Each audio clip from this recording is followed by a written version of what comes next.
Hi buddies! Again, this is Milky and welcome back to my YouTube channel. So today is another week, so that means it's gonna be a new video for us. That's why andito na naman tayo ngayon. So for today's video, it's gonna be very fun once and for all kasi magka-catch up tayo with our university besties. Well, usually nagka-catch up talaga kami every Friday, but since winter break, we stopped that kasi nga nagkita-kita naman kami, nag-travel din ako, and then nag-back to school kami, so medyo naging busy na kaming lahat. So ngayon, magka-catch up ulit kami. We decided to play a game to have fun. That's why iba-vlog ko ulit siya. Tignan lang natin ulit kung ganun pa rin kasaya yung kakalabasan just like what we did last time. Today is Friday night. I usually allot my Friday night to them because I want to catch up, I want to vent out, I want to release after all those things that happen in a week. And same goes to them. So usually, nagsusuportahan lang kami, we're giving each other an advice, nagtatawa na naghahalutan, yun lang naman yung ginagawa namin. We decided to make something fun today, although may isang absent kasi nga, for a reason. Ate Osang, we miss you. I'll see you in my next video. Bale, ang gagawin lang namin ngayon is magka-catch up lang kami, and then magkakaroon lang kami ng simple game. And along Sarah, magiinuman din kami. So, ito na din yung dinner ko for tonight. Yun, so naghihintay na sila ngayon sa akin. Let's see kung ano yung kakalabasan ng video na to. I'll see you buddies later. Bye! Wow! Kamusta? Hi! Yun! Hi! Hello! Hi, buddies! Welcome back! Okay, so ready na tayo? Huwag kayo masyadong formal yung parang last Oo naman! Ako lang to! Kasi ko lang hair. Ganda ng hair mo. Nagparibad ka ba? Hindi, inano ko lang yung Plancha. plancha. Malakas ako sa inyo. Oo! Oo naman! Sobrang takas. Lakas mo namin! Kinancel mo, tapos sabi mo tuloy. Andito pa rin kami. Siyempre, alam mo na, ayoko nang di tayo kompleto. Wow! Okay yung audio mo. Hi, buddy! Hi, buddies! Di tayo magtutugma. Ulit. Isa-isa na lang kaya. Gagano tayo. Kala mo din nakita. Introduce mo ulit yung sarili So, niyo. untitled. Sino na? Ikaw na. Ako na. Ikaw na, Amy.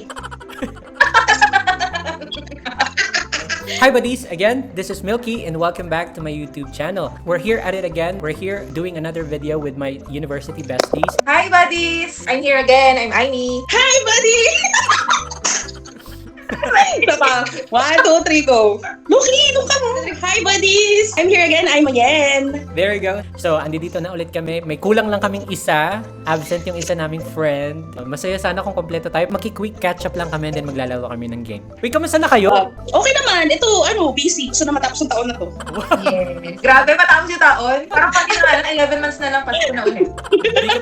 Ang bigat ng pinagdadaanan mo yun. Uy, alam nyo, i-cheers natin yan. Oo nga, kaya na pa ako gusto uminom, ha? By the way, buddies, dahil nga catch-up kami and then we're gonna do something fun, we decided to make a setup na magkakaroon kami ng simpleng inuman, salo-salo. Beer reveal naman tayo dyan. At ito yung sa akin, Tiger. Pulutan Yung sa'yo. reveal. Okay. Pulutan Camille! Uy, masarap nung kay Aim. Ano yan yan? Masasabi sa akin, salad. Uy, nung Pasko pa yan.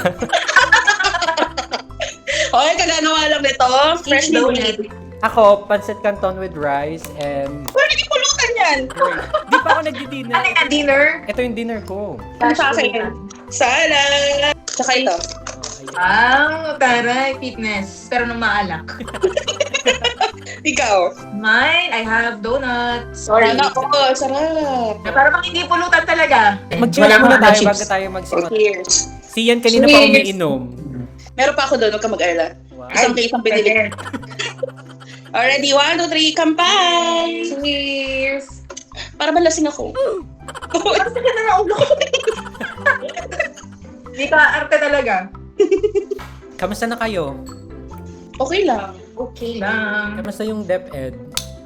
By the way, buddies, mga DepEd teachers nga pala sila, mga public school teachers silang dalawa. Malapit na mag-resign. Charis. Well, we are all English teachers, by the way. Sila, syempre, loyal na loyal sila sa ating bansang Pilipinas. I'm currently working and living here in Malaysia as an English teacher. Ilang years Ay, na sa DepEd pala? 2018 ako. Mag-8 years. Ay, mag-8 years na ba? Yes. Kamusta ka naman, M? Okay naman ako, sobrang busy nga lang kasi nga, di ba, ang dami kong ginagawa. Makinig ka doon. Hello. Wow, ay, sweet naman. Ano to? Baby, Kala ko ba college besties na? uy, ano yung kinakain nyo? Yen, reveal mo naman yung kinakain nyo. May inihaw. Wow! Ihaw. Sarap! O, di ba ganyan ka Yen? Ang pinakita mo kanina. Ay, hindi mukbang to baka ka Na parang buffet itong akin. Pinaninindigan na siya si Yulin. Ito na yan. May pulutan pero ito ang masarap. Yes. Ang sikip. Uy, wholesome tayo dito. Damit. Ay, natikip ko itong mga to ha. Baka naman panood ng nanay at tatay ko to. Uy, game na nga. Ano ba gagawin? Alam mo, mag-ito nga lang tayo. Cheers! Cheers. So, ganito yung gagawin natin. Maglalaro tayo ng game na Never Have I Ever Teacher's Edition. Wow, nice. Alam mo, hindi talaga prepared. Kung hindi tayo scripted dito. Hindi talaga. Simple lang yung mechanics ng game natin. Magpe-prepare kami ng statements about experiences namin sa workplace, sa teaching, career. And then, kung guilty kami, syempre, magsha-shot. Iinom ng beer. Na hindi na malamig. Prepare muna tayo ng statements. Mga good for 2 minutes. Kaya nyo na yon. Yes. Oo naman. Gusto mo 30 seconds eh.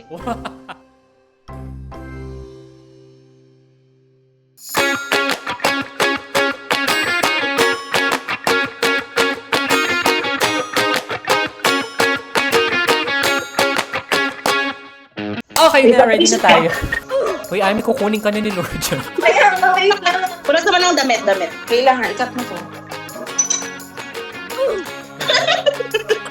So there you go, buddies. Tapos na kaming magsulat. Tapos ka na yan? Yes! Amy, tapos ka na? Yes! Wow! Hirap na hirap. Grabe. Bali, atan, para mas...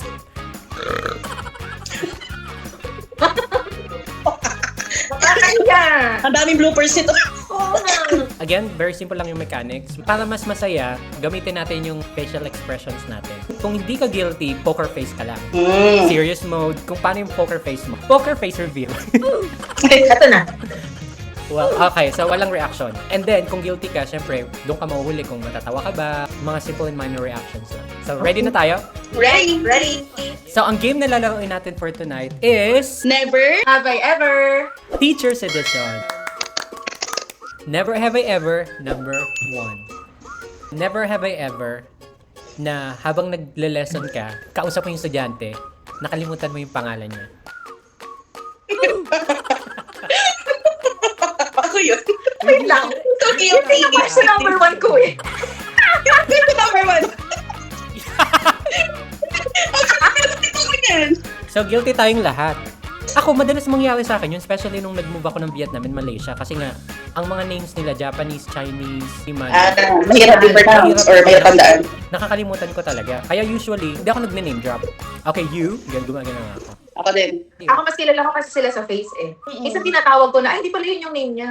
Ako naman, dati nung mga unang taon, mga 5 years ago, kaya kong sabi-sabihin lahat ng pangalan nila. Ngayon, hindi ko na talaga matandaan. Kaya sa advices ko, hindi ko na masyadong kilala lahat. Unless pala absent ka, pasaway ka, or ikaw pinakamatalino. Ako, it's either nakalimutan ko yung pangalan or napagpalit ko yung pangalan ng estudyante. Kaya ako pagka observation, di ba kailangan tatawagin mo siya sa pangalan niya. Sabi ko, pag ako, nagkamali ng tawag sa pangalan mo, tumayo ka na lang kasi ikaw. Yun naman talaga yung... Diba? Aray!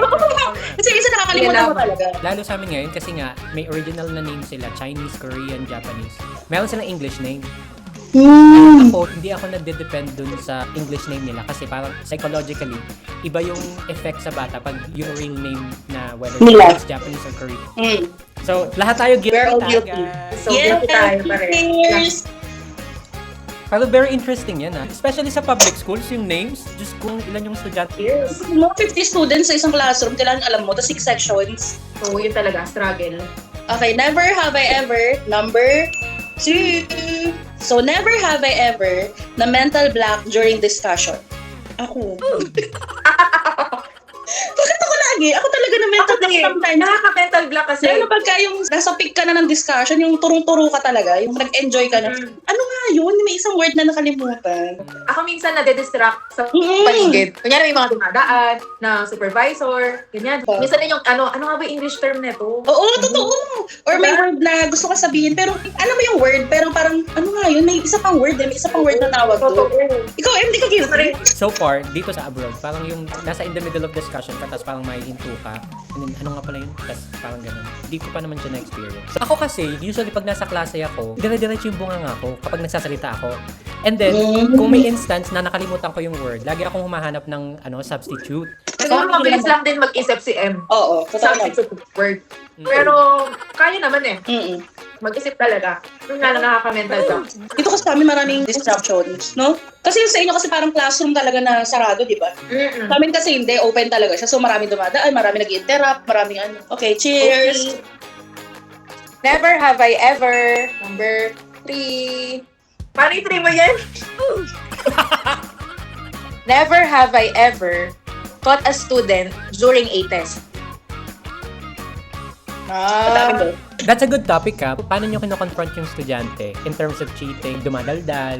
Sa public school, parang merong naging usapin dyan eh. O halimbawa, nagdadaldalan sila. Tapos may isa ka lang tinarget. Bawal daw yun. So, ang gagawin mo, parang, boys at the back. Parang ganun lang daw. Dapat daw general kung silang papagalitan or ikukot yung attention nila. Tapos, kung pang pangalawang beses, kakausapin ko ng temper. Sa cheating, pinupulit Kasi hindi talaga ako yung nakahuli. May Ah. nagsumbong lang. Ay, ma'am, ganito. Parang tumingin sa phone, may cheat sheet. Sa amin, in terms of cheating, kailangan talaga right there and then, kumprontahin mo yung bata. Ang reasoning behind that is kung i-confront mo siya after the Tapos na. situation, wala ka ng ebidensya. Alam mo yun, kung sinumbong lang sila or may nag-relay lang sa'yo ng information, hindi siya ganun ka-solid as an evidence. Unlike, kinonfront mo siya. Sa amin, ina-advise na hulihin mo na and then as much as possible, mahinto na siya at that very moment. And then in terms of discipline, binibigyan naman nila kami ng freedom kung paano namin siya i-discipline. Pero meron pa rin mga protocol na as much as possible, wag ipahiya yung bata, wag i-call out yung bata, yung ganon. Talk to him or her privately para hindi mapahiga. Ako kasi personally, lagi kasi ako may scoreboard eh. May mga pangalan sila sa board. Pag nakita ko talaga siyang nag-iingay or kung ano man hindi nakikinig, binibigyan ko talaga siyang deduction points. Ganun yung disiplina ko eh. Kasi kailangan may mag-set as an example eh. Ako naman, recitation chicks ang tawag. Pag nag-recite yung bata, bibigyan mo siya ng points. Kapag ka naman maingay siya or may ginawa siya assignment, babawian mo. Parang ano din yun, para ma-motivate sila. May reward system. Kaya nga may parang nakakalungkot na mas marami ng batas ang pro sa bata kaysa sa teacher. Kasi sa atin yung time natin, di ba, masyado tayong discipline. Ngayon parang hindi na masyado yung bata kasi marami ng bawal. Very entitled na nga sila. Ang dami. Yes, alam nila din yung mga karapatan nila. Alam nila na bawal mo silang ganito yun, bawal mo ganyan eh. Iyan ang problema sa Philippines. Pero sa international school kasi talaga, yun yung kabaligtaran. Ando doon pa rin sila sa igalang mo yung teacher. Yun nga doon kagandahan sa Thailand. Respected talaga ang teachers. Parang hirap din tayo mag-adjust, no? Dito sa Oo, Philippines, hirap totoo. mag-adjust ng teachers kung paano i-approach ng maayos yung mga bata. Kasi maling salita mo lang sa kanila, pwedeng maging against Kami na ganun yung natutunan ko. May mga estudyante din naman na ina-accept nila kapag nasisita sila. Oo. Nagsusort, Marunong pasensya na po. Kasi marami ng bata ngayon na dadaan-daanan ka na lang eh. Yung di ba, True. hindi ka tulad dati na, ma'am, Lalo tulungan pag na po hindi mo na sila kita. handle. Makakalungkot mo. Marami na yung parang, ay, ano lang hindi mo ako Parang nag-teacher. gusto lang. Hindi naman sa pagiging entitled din bilang teacher. Pero kahit man lang sa simpleng bate. Generational na din kasi siya. Hmm. Iba na kasi yung generation din ngayon. Kasi I remember, during my time, pag dumadaan yung teacher, talagang gumaganon yung crowd. Eh. Alam mo Oo, di ba? kayong lahat. Grabe, no? Iba talaga. Nakakalungkot. Never have I ever. Number 4. Never have I ever. Wait, teka, hindi pa tayo umiinom. Ay, Di ba, bago yung question, umiinom tayo? Eh di ba kakainom nga lang daw? Hindi na tayo nag-number Oo. 3 dyan. Oo, Nakakatampo. Sige, pagdating na. Okay. Ano ba yun? Sige, go. Okay, game. Ulit, sorry. never have I ever farted during the discussion. Ako di ba, Oo. never. Di ba naman? Ako na-experience ko siya. Hindi ko- never ko na-experience. Uminom Totoo ka. ba? Well, hindi naman siya naging obvious. Pero mutot ka pa din. Yung nautot ka, tapos pa... Paano nangyari yun? Okay, pero narinig ng mga students mo. hindi naman siya obvious. Okay. Alam ko nautot ako, pero wala namang nakapan. Walang sounds pero may amoy. Well, parang... Yun ang mahirap. Kasi ako, pag nautot talaga ako, di ko siya pinipigil. Ah. Ang ginagawa ko lang, parang sinusuppress ko lang siya ng konti. Para paunti-unti. Unti-unti. Rin ang imagination natin na. Usually naman kasi, ang distance ko sa estudyante, medyo malayo naman siya. Okay. So kung makalat na siya, bago pa nila Okay, inom ka maamoy. muna. Uminom ka muna. Never have I ever, number 5. Never have I ever celebrated a student being absent. Ako, Ako, sorry. Oo. Sorry, pero totoo, di ba? Siguro sa isang section, hindi pwedeng mawala yung isang estudyante na kinaiinisan mo. Ako kasi talaga, bawat section meron. Yung pag wala siya, masaya ako magturo. At saka alam mo yun, yung kapag etong araw na to, discussion. So pasasalamat mo kapag wala siya during discussion kasi wala masyadong interruption. True! 45 minutes na lang yung meron ako. Tapos, iinisin pa niya ako. hindi ko na sasabihin kung saan school, pero may mga school kasi ako na ADHD yung bata. Pero nasa regular school sila. I mean regular section. Oh. Nakikihalubilo sila. Diagnose naman sila. Although may mga medication sila. Kapag nakakainom sila ng gamot, normal sila. Pero may times kasi talaga na nakakalimutan yung gamot, namimiss yung gamot, or may ibang estudyante na diagnosed with ADHD. Talagang tinatakasan nila yung gamot nila. Sinasabi nila uminom sila ng gamot pero hindi naman, yung ganon. The good thing about sa school ko ngayon, sa nurse talaga sila dumidiretso para na mamonitor. Pero may ibang school kasi na parang bit-bit lang ng bata sa kanila yung gamot nila. So meron akong isang estudyante na may ADHD siya. So kapag may klase, grabe yung interruptions niya. Ang atake ko kasi sa kanya is, syempre pag may ADHD kasi yung bata, hindi mo dapat siya i-disiplina.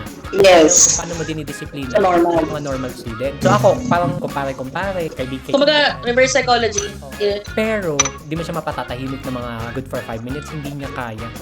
Tsaka ang ganda lang din, daan, talagang diagnosed sila. Na? Sa public school, hindi. Sa amin, mahirap, in a sense na, na-observe lang namin, ay, parang may ADHD. Tapos, pag sinabi mo sa magulang, in denial. In denial Diba? sila. Ayaw nila Yun tanggapin. yung mahirap dito. Ano yung pill na yun? Ano yung gamot na yun? Pampakalma. May pros and cons yun. Ang bad side kasi ng diagnose sila is yung bata entitled. Ginagamit niya yun. Ginagamit niya yun as an excuse para hindi makapag-submit ng homework on time, pag hindi nila kayang tapusin yung activities, or even kapag may ginawa sila or they're in trouble, napatawag sila sa office, yun yung number one na excuse nila na I have ADHD. Pero hindi ba dapat yung mga ganun? Dapat hindi sila sa regular school. Iyon ang hindi ko sure. Sa ADHD kasi, normal naman yung pag-iisip nila. Same age pa rin naman. Hyper lang sila. Hyper lang talaga sila. Hindi nila makontrol yung sarili nila. Kaso kasi nakaka-distract yun eh. Kasi may na-experience ako na pag hindi siya nakainom ng gamot, wild talaga. Oh, may estudyante kapag ganyan, nagwawala talaga siya as in sobra. Going back dun sa question kanina, wala na kasi siya. Umalis na siya sa school. And grabe talaga yung difference ng klase na wala na siya sa nandun siya. True. Yun nga yung point ko din, na kahit na ADHD, may impact pa din kasi. Tayo. Never have I ever, number 6. Never have I ever used the same lesson plan more than once. Hindi ako. Wait, what do you mean? Saan na pag-exam? In the same class? Same year. Same year. The following week, ganon. Following week? Hindi same year? Huwag na yung question number 6. Hindi same year na lang. Kasi di ba pag uulit mo siya, okay lang. Ito Okay, okay. Sa Philippines ko to na-experience ha. Ginamit ko yung same lesson nung nagka-observation ako. Oo. Ako, Yung mga hindi ko pa nagawa yan. Surprise observation. Okay. Pinasok ko yung na-lesson ko na last week or before. Yung alam kong fun. Ginagamit ko talaga siya. Para alam na ng bata, para active yung bata, hindi mo kang O para alam na nila. Oo, natry ko na. Diba? Pag Friday, Monday gagamitin mo siya ulit, continuation, parang gano'n. Oo, kunyari na wala ng pasok. Oo, tama. Oo Tapos naman. minsan, pag tinatamad ka mga lesson plan, ay, ito na lang ulit. Na-extend na isang araw mo na siya dapat ituturo. Na-extend na naman ng isang araw. Never have I ever, number 7. Never have I ever blocked a student on social media. Sabi ko lang, ako yun. Guilty ako. Sobrang guilty ako dyan. Relapse. Nyari. Ako nagigil na naman ako ngayon. Wag naman very specific. Kumbaga, ano siya, pala absent, pupuntahan mo sa bahay, maawa. Actually. Tapos nag-chat sa akin yung bata. So parang ako, nangarag ako noong taon na yun. Kaso ayoko na siya makita ulit. Tapos pag nagkikita kami, parang feeling niya okay lahat. Ako naman during Talaga? sobrang feeling close. Oo, di ba nakakainta kasi sobrang kulit. Parang tips Para bang bantay sa, sa'yo, di ba? bantay na kayo mo. Oo, Ha? lagi ka sinusundan yan. Ang galing mo natandaan mo. Kasi ano naalala ko yun na parang feeling close sa'yo. Benlock mo pala yun. Blinak ko siya. Hindi ako nang bablock, pero unfriend ako. So hindi ka guilty. Especially during mga election days. Or kahit yung mga estudyante very toxic sa social media, ina-unfriend ko sila talaga. Hindi naman dahil parang hindi ako nakikisimpatya sa pinagdadaanan nila, but alam mo yun, na parang just to protect my peace na din, ina-unfriend ko na lang sila. Unfriend or unfollow, ganun. Hindi ko nakikita yung my days, yung posts. Pero hindi ako nabablock. Nabablock lang ako sa friends. Tapos ano, inabi mo klase ka sa JC? Yes. Ayun lang. Okay na, kalma na Yulin, kalma. O, cheers. Cheers. O hindi ako Guilty tayo. Guilty ka. Nag-unfollow, same na din yun. Oo nga. Never have I ever, number 8. Never have I ever said, nakasama to sa exam kaya makinig kayo. Kahit hindi naman. Hindi. Ako di ako guilty. Talaga. Pag maingat ng klase, yung magulo-magulo na, kahit na hindi na makasama yun sa exam. Kasama to sa exam kaya pag di kayo nakikinig ha.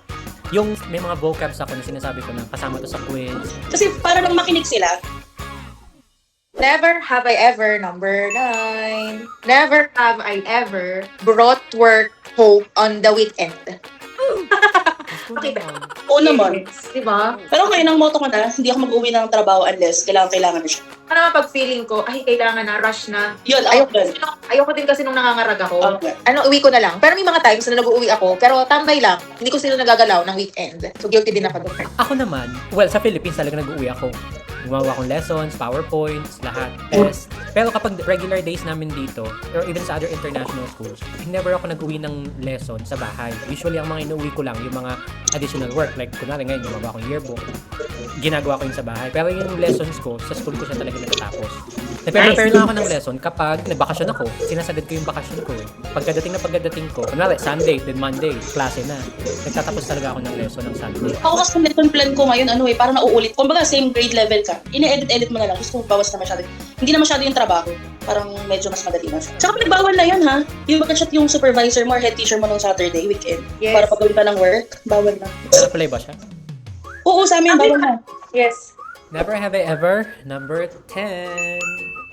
Never have I ever faked my sick leave. Ako, oo. Uy, Ivy, hindi mo na-experience yan? Excuse nga! Nagkaka ako. Ako talaga, sobrang dalas. Parang hindi ka mabawasan ng sahod is sick leave. File a sick leave. Kahit wala kang talagang sakit. Eh, wait, sa Dep, ilan yung sick leave nyo? Wala kami sick leave. Pag may ina-attendan kang seminars, trainings, Brigada, yan, may mga service credit na binibigay. doon ka nakaka-earn ng service credit. Na Pero pwede ka wala siya nung talagang days kung ilan na ibibigay sa'yo per that year. Ang meron pumalit ngayon is wellness break. Wellness break. Alam mo kasi, kahit naman umabsent kami, isipin pa rin namin mga estudyante namin eh. Sino kayo bantay sa kanila? Nagkagulo kaya sila? May nagbugbugan ba? Maingay ba sila? Sorry. Pagalitan ba sila? Oo. Diba? Hindi mo mapipigilan na hindi mo isipin eh. Ako kasi, kaya ako fini-fake yung aking sick leave. Para mapahinga naman ako. Alam mo yun, parang hindi kasi sapat yung weekend ko. Yung gano'n, or tinatapat na may gala. Well, sa amin naman kasi, may 10 na sick leaves kami. Paano ko? Once a month siya. Eh, hindi naman siya convertible into cash. Especially kapag matatapos na yung school year, tapos kompleto pa rin yung 10 mo. Kami, ang tendency niyan, expect mo na talaga mag-absentan na yung mga teachers kapag patapos na yung school year. So, kawawa lang, syempre, yung mga magko-cover. Kapag sabay-sabay siya sa isang buwan, parang hindi siya advisable. Tsaka kapag before and after a holiday, hindi siya na-approve. May ganun sa international schools na pag ang absent mo is before or after the holiday, double yung kalta sa'yo. Okay, never have I ever, number 11. Never have I ever nagkaroon ng kagalit or nainis sa co-teacher. Sobra. Guilty. Talaga? Guilty. Oo. Ako ang kwento dyan, may nasa festival. May isa akong co-teacher na sabi ba naman, bad trip ako. Sabi naman, ayan na pala yung Ben and Ben eh. Kasi pares kami nakasalamin ng friend ko na co-teacher ko din. So sabi ko, hindi ako nakipagbiroan sa'yo. Yan ako siya. Totoo, as in, sobrang talaga, ang daming tao, napahiya siya. Binago ka na ng 2026. Totoo talaga, sobrang asal ko. Eh, medyo feeling close kasi yun eh, so... Sa akin naman, experience ko siya sa language center sa Vietnam. Uy, yan, wala ka ng mukha sa ano ko. Malabo. Oh, third ka. Eh, mahirap term it. Sa akin naman, hindi ko siya na-experience sa full-time. Sa part-time ko siya na-experience. I remember, nangyari siya nung nagtuturo ako. Pag kasi nagtuturo ako, laging may background music. Especially kapag, kunwari, lagi ako may icebreaker, nagsasayaw kami. May katabi akong room. Puti, nagtuturo siya. Tapos, habang nagsasayaw kami, kinalampag niya yung door namin. Tapos, binuksan ng TA ko yung door. Para kung naiingit. Binuksan ng TA ko yung pinto. Kala niya walang teacher. So pagbukas ng TA ko ng door, nakita niya na may teacher, may TA, kasi mga estudyante nagsasayaw. Parang pinanindigan na lang talaga yung itsura niya. Pero yung itsura niya talaga mukha siyang galit. Tapos ang tinuturoan ko mga kindergarten students. Tapos gano'n yung attitude mo. Di ko siya pinansin. Tinignan ko siya. Tapos nagsasayaw na lang ulit ako. Magaling sumayaw. Pati yung palit sa'yo mo! Chicken Ibomba dance ko. for you. Ibomba.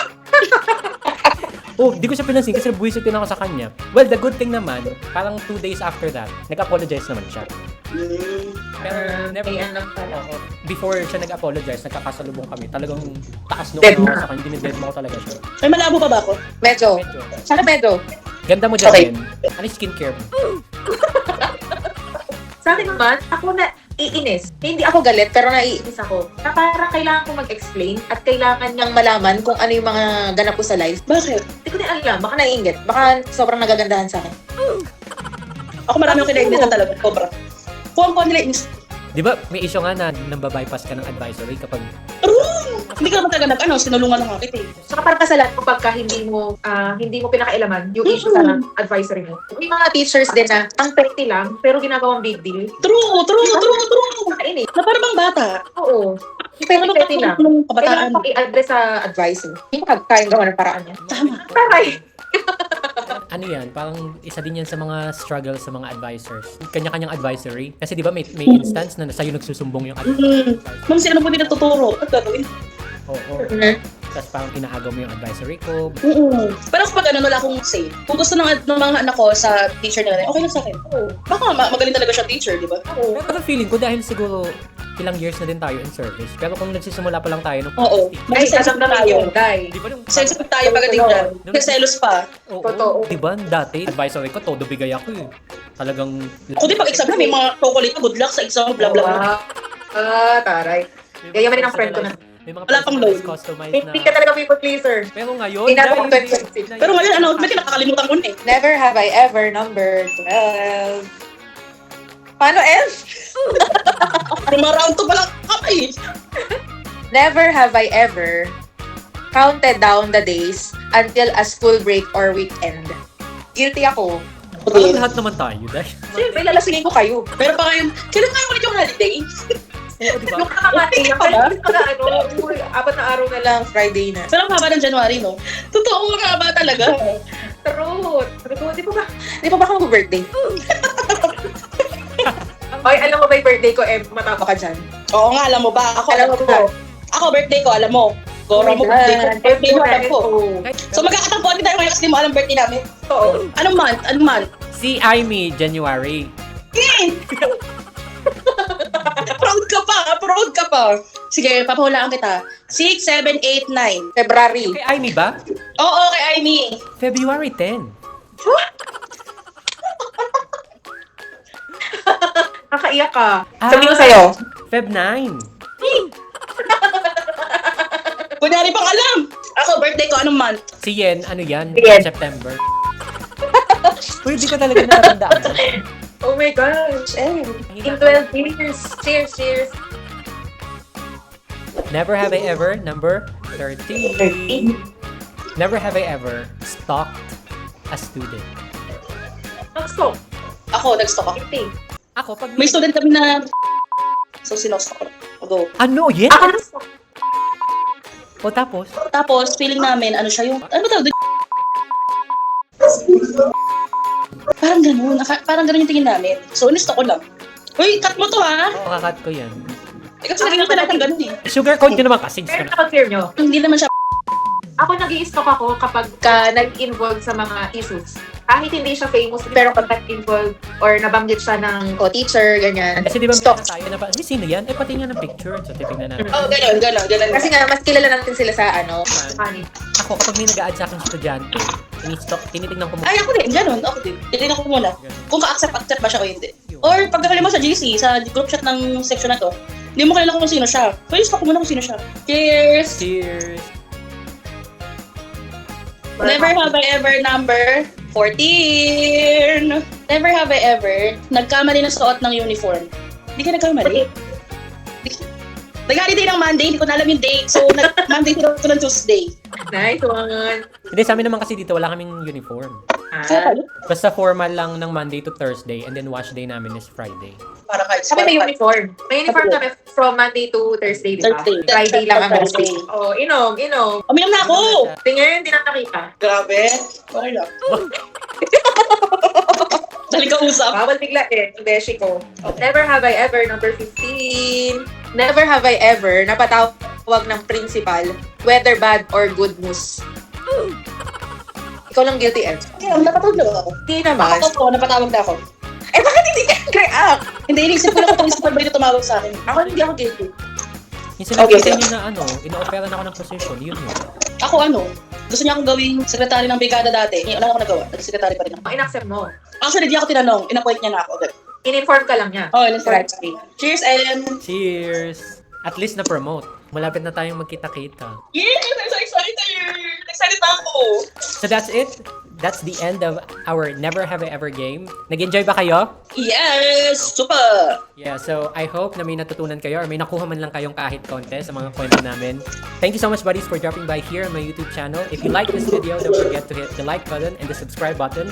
And of course, if you have any suggestions for our future content, just comment down below. We'll see you again in our next video. Goodbye! Goodbye, buddies! Nahilo.